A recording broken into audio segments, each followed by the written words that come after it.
We're going to start out with defensive coordinator Robert Livingston. Coach, do you want to make an opening statement? Yeah, I just want to thank everybody, obviously, for being here today. The Alamo Bowl itself for having us.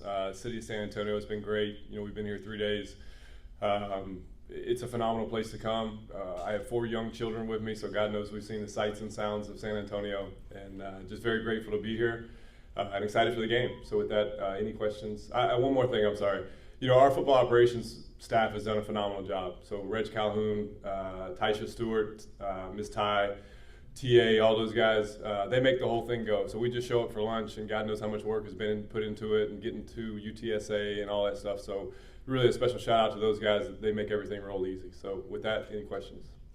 Go front on the end, please. Hi, Coach. Good to see you. Hey. You had spent so much time in the NFL before taking this job. What has the pageantry around Bowl Week been like for you to experience with your family? Yeah, it's been a long time. I was fortunate enough. We were in the Liberty Bowl when I was at Vanderbilt, so no airplane. The drive from Nashville to Memphis was pretty easy. But it's been a great week. Again, that's the special part about being back in college is the family environment. And so to have my kids around with the bowl practices being when the kids are out of school, they get to show up and go to practice. And that's really why you do this, right? You invest so much into these young men on the team. To show them role models that you're around every day, and the cams and people like that. It's a special thing. So it's been a great journey. It's been a great trip for us, and just excited for Saturday.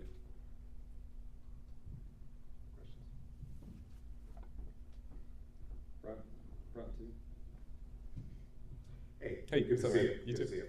When you came in, you clearly wanted to mold your scheme around what you had in place, and now kind of reflecting back on it, did you check every box that you wanted to as far as how you guys played this year and the improvements that you made throughout the season, and maybe what is left to come moving forward? Yeah, I think the unfortunate part of this profession is you're never finished. So there's always, I wish I would have done this or that moment. It's been a great ride. It's a testament to the players, to the staff. They make my life really easy. We talk about it all the time. Next year's version probably won't look like this because we'll have new players. The right, wrong, or indifferent. This is 2024 college football. People are going to come. People are going to go. So you got to have the ability to adapt. So I think that's a huge part of what we'll do is look at the guys we have, look at how we did it this year, and a lot of it will be the same, but there'll be some changes as well. Hey, Coach. Hey. Merry Christmas. Merry Christmas to you.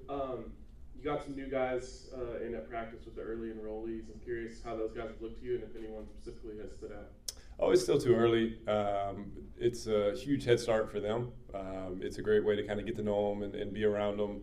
I think people always maybe act a little bit different on an official visit, players and coaches alike. So to see what they like, when they're tired, when they're working, both in Boulder as well as here.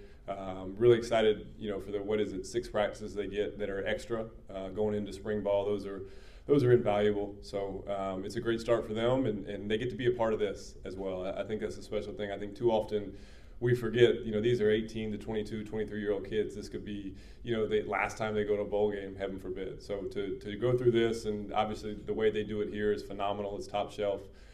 So to be a part of this is really special. What about those practices are so invaluable for those guys to have that 6 practice head start? Well, I think the best way to think about it is you go from playing in the state championship game, and then 4 days later you're going versus Travis and Shador. So that's probably a little bit different in itself. You recruit kids that you hope will come in and play right away, and then they get thrown in the fire with guys that have been doing it for 3 or 4 years and in the system for this year alone. So it's a way to see them, kind of how do they learn? How do they retain knowledge? Can they make adjustments? How do they adapt when they fail? How do they adapt when they have success? So those are all things that hopefully you have a feel for, and then once the spring ball rolls out, you'll know exactly where you stand. Hey, Coach. Hey, what's up, man? He was mentioning your NFL experience, Adam, but clearly a very different experience postseason here as opposed to postseason in the NFL, where you go right from regular season. How have you dealt with kind of the disjointed nature of you take some time off and there's guys in and out, and how do you feel like the team has handled it? Yeah, I thought Coach Prime laid out a great schedule. The players kind of got to get away for a little bit. It gave us as a staff the first 2 days, defensively, we just kind of did some self-scout stuff. What have we done well? What is BYU going to see when they see us? And then, welcome to Transfer Portal 2024, right? So you find yourself watching a lot of kids, right, wrong, or indifferent. That's the world we live in. So that's been key, and it's also selfishly, it's a great way to kind of see what other teams are doing. Everybody has people they respect in this profession. in college, if the off season for me starts with what Notre Dame does defensively, because I think the world of Al Golden. So it's a great way to kind of get a head start on some of that stuff. Hey, what are the schemes that maybe we can implement next year? So it's been fun. With that being said, you get to be home every night. You get to be a husband. You get to be a dad. You get to see your kids. Gymnastics lessons and things like that. The real world stuff. So we did that for 2 weeks, then we got back to it. So it's been a great process. Again, it's a testament to Coach Prime, kind of the schedule that he laid out, so the guys are fresh once it comes to game day.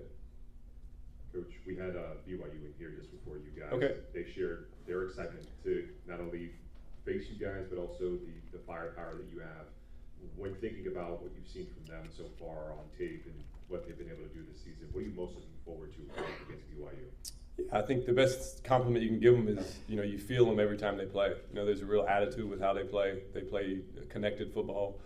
Obviously, they run the heck out of it. They do a great job. They're physical on all levels. The quarterback's a great athlete. And, I know talking to their head coach, it seems like we've had like 6 crossover games. So I feel like I've watched them, play a lot. And they play hard. God knows they play hard. So it'll be a great challenge. Again, it's a phenomenal venue Saturday night. Where else would you rather be?